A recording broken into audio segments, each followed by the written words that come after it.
On August 9th, 378 AD, the Emperor of Rome rode out of his city with tens of thousands of soldiers and never came back. His name was Valens. He had been Augustus of the East for 14 years. He had fought the Goths before and won. He chose to march that morning without waiting for reinforcements, without full intelligence on the enemy, and without understanding what 2 years of bureaucratic cruelty had built on the other side of that ridge. What waited for him wasn't just an army, it was the consequence. 2 years earlier, Rome had done something it had done 100 times before. It opened a border to desperate people. The Huns had come out of the east and obliterated everything in their path. The Gothic Thervingi, hundreds of thousands of men, women and children had nowhere left to go. In 376 AD, they arrived at the Danube and begged Rome to let them in. In return, they promised soldiers. Soldiers Rome desperately needed. Valens agreed. It should have been straightforward. What happened next didn't just cause the Battle of Adrianople, it made it inevitable. The men sent to manage the crossing were named Lupicinus and Maximus, the Cums and Ducks of Thrace, responsible for feeding and resettling the entire Gothic population on the Roman side of the river. They were not good men. They were, in the precise language of Ammianus Marcellinus, men who treated the crisis as a profit opportunity. The Thervingi came across in boats and rafts, the river swollen from recent rains. Many drowned. Those who made it were herded into a containment area in northern Thrace, given no food, no land, and no path forward. The supplies Valens had earmarked for them were intercepted.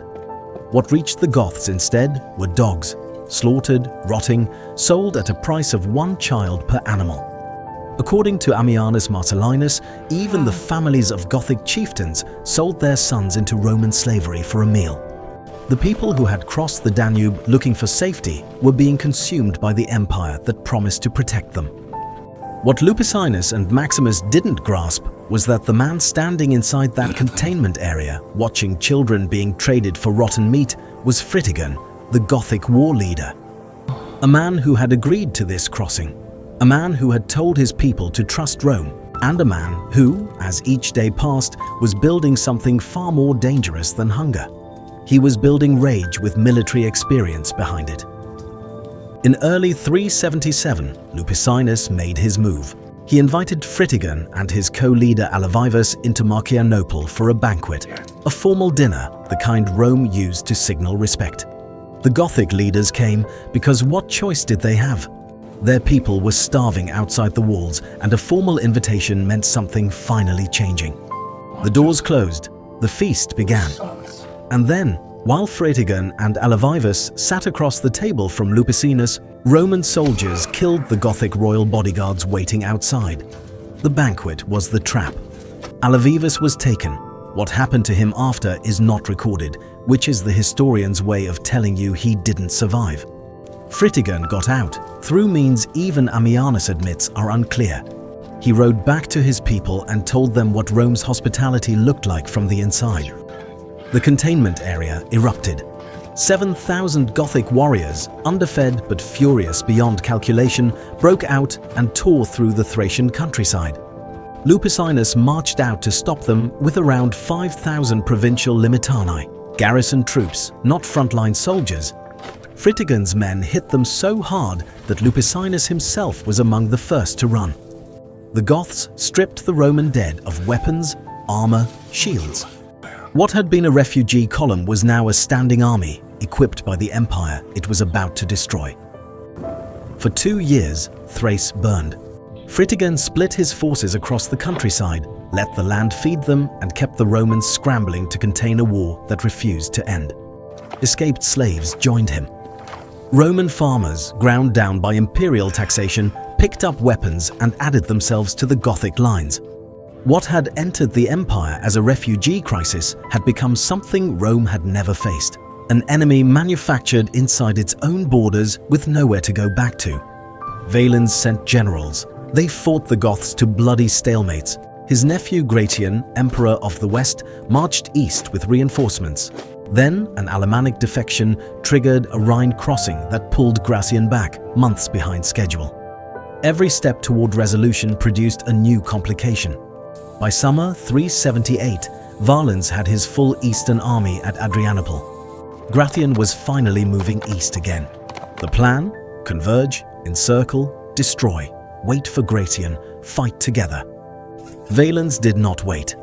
Scouts reported Fritigern's main force camped on a ridge north of the city, wagons forming a protective ring, position formidable, numbers unclear. The generals argued. Sebastian urged immediate attack. Victor urged patience. Gratian was days away. Ricomeres, who had ridden ahead of Gratian's force specifically to carry this message, stood before Valens and begged him directly. Wait. Valens refused. Gratian had just crushed an Alemannic invasion in the west. The dispatches said so. Valens had spent 14 years watching his nephew accumulate victories. If he waited, Gratian arrived and the credit split. He chose to march. What the scouts had not reported, because they hadn't found them, was that Fritigern was also waiting. Not for Valens to attack, for his Greuthungi cavalry allies under Alathius and Saphrax to return from their foraging range. 10,000 horsemen, undetected, somewhere in the hills north of the Gothic position. Fritigern knew exactly where they were. Valens did not know they existed. The Roman army marched 8 miles in midsummer heat, in full armor, without food, without water. By the time they reached the Gothic position at 2 in the afternoon, the soldiers had been walking for hours under a sun Ammianus describes as cresting 40 degrees. The Goths, watching from the ridge, had set fire to the scrub between the armies. Smoke and heat rolled down across the Roman lines. Fritigern sent envoys. Peace talks. He needed time. His cavalry wasn't back yet. Valens accepted. Back and forth the negotiations went, nothing resolved, hours burning away while Roman soldiers stood in formation, thirsty, exhausted, crammed together in ranks they couldn't break. Then, before Rome's formal negotiator could even reach the Gothic lines, a unit of Roman cavalry on the far left lost discipline and charged. They were met, broken and sent streaming back. The charge went nowhere, but it ended the talks. Fritigern's infantry came down from the ridge at a walk and then at a run, crossing the burned scrubland, closing with a Roman army that still hadn't fully deployed. The rear column was still arriving at the field when the Goths hit the front. The Roman left cavalry drove hard, actually reached the Gothic wagon lager at the crest of the ridge, and then, unsupported, found itself fighting on 3 sides. It broke. At that moment, the Greuthungi cavalry came back over the hills. 10,000 horsemen that Roman scouts never found. Drop in the comments. Do you think Valens could have survived this battle if he'd just waited 3 more days for Gratian? They descended, in Ammianus's words, like a thunderbolt. The Roman left collapsed. The Greuthungi swung around the flank and struck the exposed infantry from the side and rear. What had been a battle line became a press.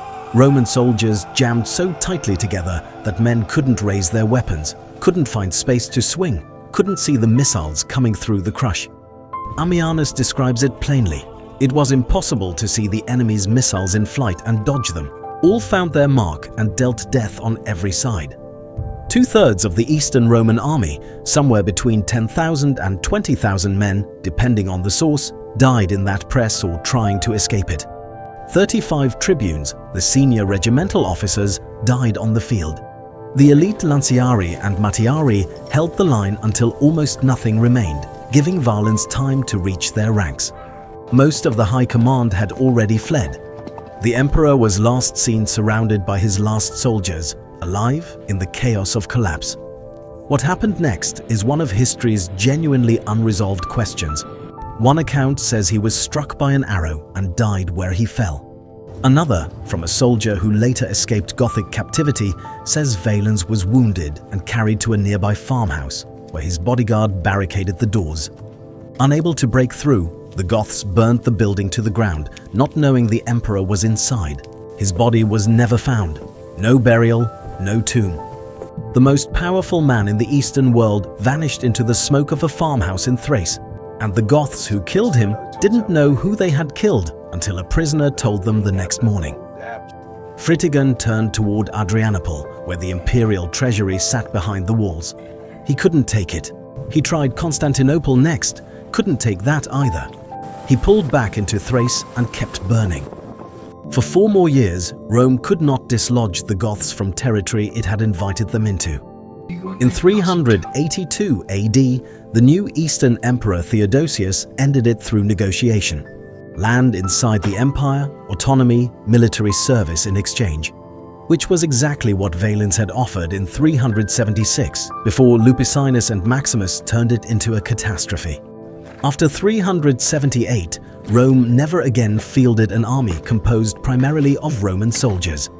Every major campaign that followed was fought with Gothic troops, Allan cavalry, Germanic foederati, the very people the empire had spent a century fighting. The professional legionary system that built Rome died on that ridge outside Adrianople because 2 corrupt officials decided refugees were easier to exploit than to resettle. Every step that led to that ridge was a choice. Lupicinus chose profit over order. Valens chose glory over patience. The Eastern Roman army paid for both in the same afternoon. Rome manufactured the force that destroyed it. That's not a metaphor. That's the invoice. Some systems don't collapse from the outside. They build the thing that kills them, hand it a weapon, and call it policy. The deeper we dig into the past, the more we understand the present. I'm Zombo, and there's always more to discover.